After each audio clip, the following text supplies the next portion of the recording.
Episode 6 की शुरुआत रियो और सियोंगो को दिखाते हुए होती है, जहाँ वो तेही के स्टूडियो से वापस आ गए थे। रियो को उसकी पुरानी ड्राइंग की बुक मिलती है, जिसे देखकर वो अपने बचपन के दिनों को याद करती है। और सियोंगो रियो के वेडिंग इनविटेशन कार्ड से रियो के बचपन के पलों को याद करता है, जहाँ उसे अब तक रियो की एक एक चीजें याद थी, चाहे रियो का दांत टूटना हो या पहली बार उसका साइकिल चलाना बिना किसी के सहारे के, और उसका उसके सीनियर से रिजेक्ट होना। वो आज भी रियो के लिए अपने दिल में एक सॉफ्ट जगह रखता है। तभी रियो की मॉम उसे नीचे बुला लेती है और रियो को सियोंगो के घर खाना देने के लिए कहती है। जब रियो सियोंगो के घर खाना देने जाती है तो वो सियोंगो के रूम में चली जाती है, जहाँ सियोंगो नहीं होता। तभी रियो को उस टाइम कैप्सूल के बारे में याद आता है, तो वो सियोंगो का लिखा हुआ लेटर ढूंढने लगती है और उसे वो लेटर मिल भी जाता है और उस लेटर में लिखा हुआ वो पढ़ लेती है। तभी सियोंगो नहा कर आता है और रियो के हाथ में वो लेटर देखकर वो घबराने लगता है और जल्दी से बोलता है, ऐसा कुछ भी नहीं है, मैं तो बस तेरे साथ प्रैंक करना चाहता था। यहाँ सिचुएशन तो पूरी ऑकवर्ड हो चुकी थी, ना सियोंगो कुछ बोल पा रहा था ना रियो। तो सियोंगो कहता है, मुझे चेंज करना है, तो तू क्या बाहर जा सकती है। रियो चली जाती है और जाते हुए रियो कहती है, प्रैंक करना था 10 साल बाद, पर क्यों। वो अपने डैड के पास जाती है और उन्हें अपने ड्रीम के बारे में बताती है कि उसको खाना बनाना है, मुझे आपके जैसे शेफ बनना है। हमें पता चलता है रियो के डैड पहले शेफ हुआ करते थे, पर उन्होंने बाद में अपनी शॉप खोल ली थी। पर उसके डैड बोलते हैं, पर तुम्हें शेफ क्यों बनना है, इतना पढ़ लिखने के बाद, पर क्यों।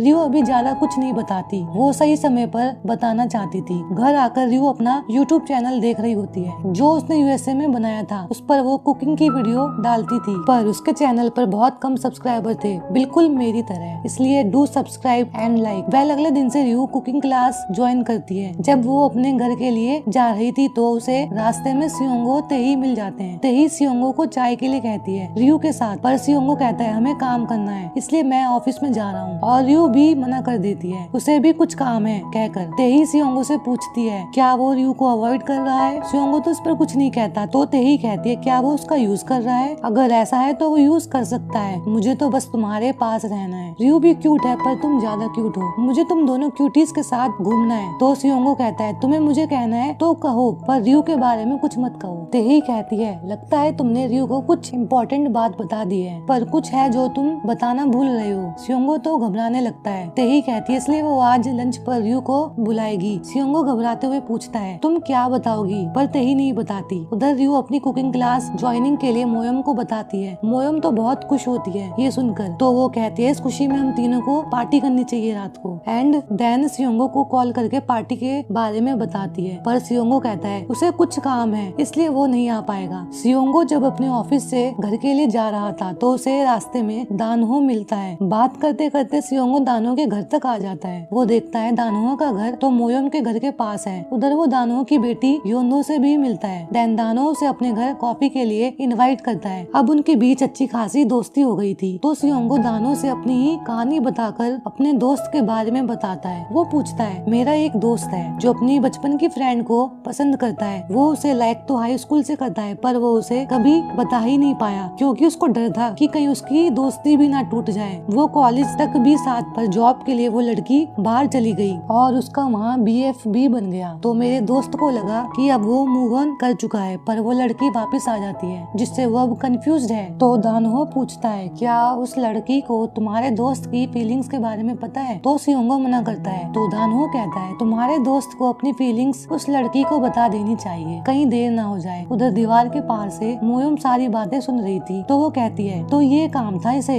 ये अभी भी कितना डम्बो है। देन हमें पता चलता है मोयोम ने तो उसी रात सबके लेटर पढ़ लिए थे। वो कहती है, ये कितना डरता है। उधर रियो के डैड कुछ दिन से लेट जग रहे थे, तो मॉम उन पर गुस्सा करती है और डैड के फोन पर मनी विड्रॉ का मैसेज भी देखती है। दूसरी तरफ रियो अपनी पहली कुकिंग क्लास के लिए जा रही थी। कुकिंग क्लास सियोंगो के ऑफिस के पास थी, तो उसे रास्ते में सियोंगो मिल जाता है और रियो से अपनी पहली कुकिंग क्लास के बारे में बताती है और उसके डैड मॉम को बताने से मना करती है। दोनों के बीच सिचुएशन बहुत ऑकवर्ड थी, तो सियोंगो कहता है, हाँ मैं नहीं बताऊंगा। और ऑफिस के अंदर चला जाता है, जहाँ वो रयू की कुकिंग क्लास के बारे में पता लगाने लगता है। उधर रयू की पहली कुकिंग क्लास बहुत अच्छी जाती है। सियोंगो को रात को ऑफिस से जाते हुए पब के बाहर रयू के डैड को एक लेडी के साथ देखते हैं। सियोंगो उनके शॉप में जाकर इस बारे में पूछता है। रयू के डैड सियोंगो को सब कुछ बता देते हैं, पर रयू को और मॉम को ये सब बताने को मना करते हैं। अब हमें तो ये बात नहीं बताई गई, पर हमको इसके बारे में आगे पता चलेगा। उधर अगले दिन सारी लेडीज में उनके पतियों के बारे में अफवाह उड़ गई थी, जहाँ रयू की मॉम रयू के डैड के बारे में बताती है। वो देर देर तक रात को बाहर रहते हैं, घर भी देर से आते हैं और बैंक से पैसे भी विड्रॉ हो रखे हैं, जिससे रयू की मॉम को तो उन पर शक होने लगता है कि कहीं उनका किसी और के साथ चक्कर तो नहीं चल रहा। घर आकर रयू की मॉम कुछ ढूंढने लगती है। देन उनको एक लोन की स्लिप मिलती है, जिसे देख के तो वो परेशान हो जाती हैं। उधर हम दानो को देखते हैं, जो कन्वीनियंस स्टोर के आगे ड्रिंक कर रहा था। तभी वहाँ मोयोम आती है, जो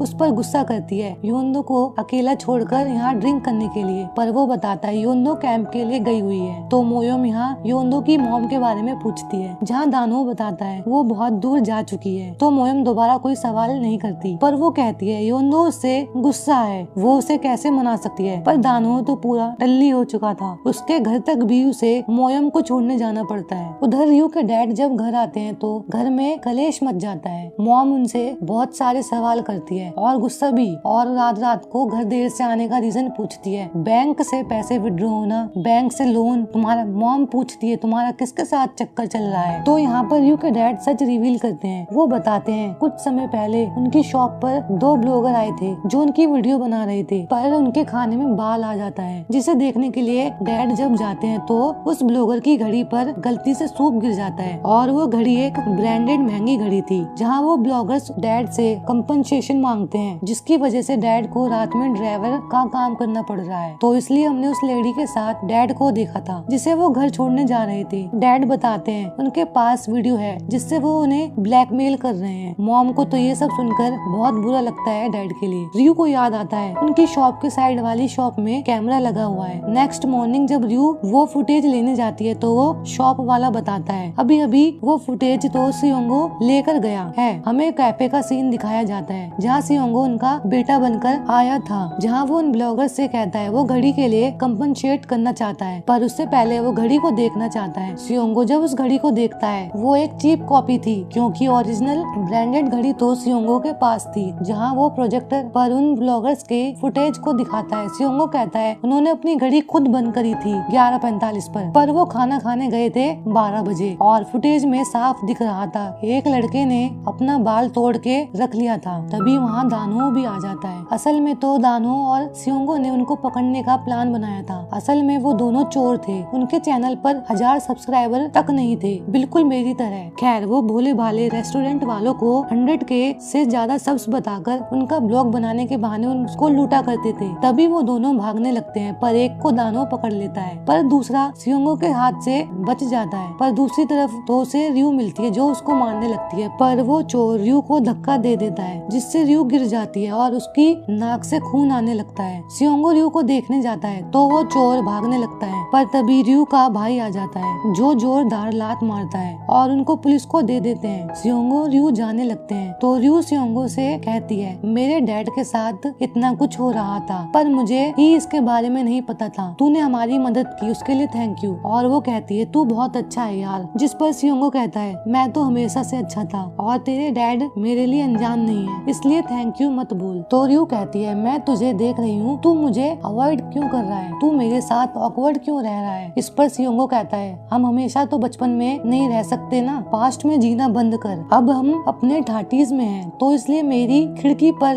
नॉक करना बंद कर, रूम में यूं ही बिना परमिशन के घुसना बंद कर। हमें एक दूसरे की प्राइवेसी मेंटेन और उसकी रिस्पेक्ट करनी चाहिए। रयू को इस बात से अच्छा नहीं लगता, यहाँ तक कि उसे रात में नींद तक नहीं आती। वो सियोंगो के बारे में सोच रही थी। वो कहती है शायद मैंने वो लेटर पढ़ लिया इसलिए वो गुस्सा है। तो वो सियोंगो की खिड़की पर नॉक करने जाती है, पर वो नहीं करती। पर हम देखते हैं सियोंगो तो खिड़की पर ही खड़ा था। उसे इन बातों के लिए बुरा लग रहा था जो उसने रयू को कहा, क्योंकि फिर से वो अब कंफ्यूज्ड हो गया था दोस्ती और प्यार में। अगले दिन रयू को कुकिंग क्लास में अलग सी डिश बनाने को कहा जाता है। डिश बनाकर वो सियोंगो का ऑफिस के बाहर वेट कर रही थी। सियोंगो जब आता है तो उसे वो डिश देती है और वो कहती है मेरी कुकिंग क्लास की पहली डिश है और तेरी पहली डिश जो तूने कोरिया आकर पहली बार खाई थी। तो सियोंगो कहता है पर तुझे ये सब क्यों याद है? तो रियो कहती है हम बचपन से तो साथ हैं, यहाँ तक कि तेरे मॉम डैड से भी ज्यादा मुझे पता है तेरे बारे में। तो सियोंगो सीरियसली उससे पूछता है क्या तू सच में मेरे बारे में जानती है? तो रियो कहती है तू कहना क्या चाहता है? सियोंगो कहता है ये सब पास्ट की बातें हैं, मुझे पास्ट की बातें याद दिलाना बंद कर। तेरी वो सब मेमोरीज हैं, इनका कोई फायदा नहीं। पास्ट में अब जीना बंद कर और मेरी लाइफ में इंटरफेयर करना बंद कर दे। तो रियो कहती है हम तो क्लोज है ना बचपन से, जब तो ये सब हमें अलो है ना। और वो कहती है मैं तो टांग अड़ाऊंगी तेरी लाइफ में। सियोंगो कहता है तू अब भी वही कर रही है और वो जाने लगता है। सियोंगो को जाते हुए हमें रियो के वॉइस ओवर में उसकी सियोंगो के लिए पहले पल को सुनाया जाता है। वो कहती है मुझे याद है आज भी सियोंगो का पहली बार बनाना शेक पीना, पहली बार स्विमिंग करना, छुट्टियों के बाद उसका मुझसे हाइट में लंबा हो जाना। तभी रियो को एक बात याद आती है, जब वो कॉलेज में जा रही थी उसे पता चल गया था कि सियोंगो को किसी पर क्रश है, पर वो लड़की कौन है उसके बारे में रियो को पता नहीं चल रहा। तो ये पूछने के लिए वो सियोंगो के पीछे भागती है, पर सियोंगो तो रुक ही नहीं रहा था, इसलिए रियो उस पर अपनी हील निकाल कर फेंकती है। सियोंगो पीछे मुड़ता है तो रियो कहती है तेरा मतलब क्या था? और इसी के साथ एपिसोड 6 का एंड हो जाता है। क्या रियो को सियोंगो के पहले प्यार के बारे में पता चलेगा? क्या सियोंगो से बताएगा? आने वाले एपिसोड्स और भी इंटरेस्टिंग होंगे, तो बने रहिए मेरे साथ। Do like and subscribe.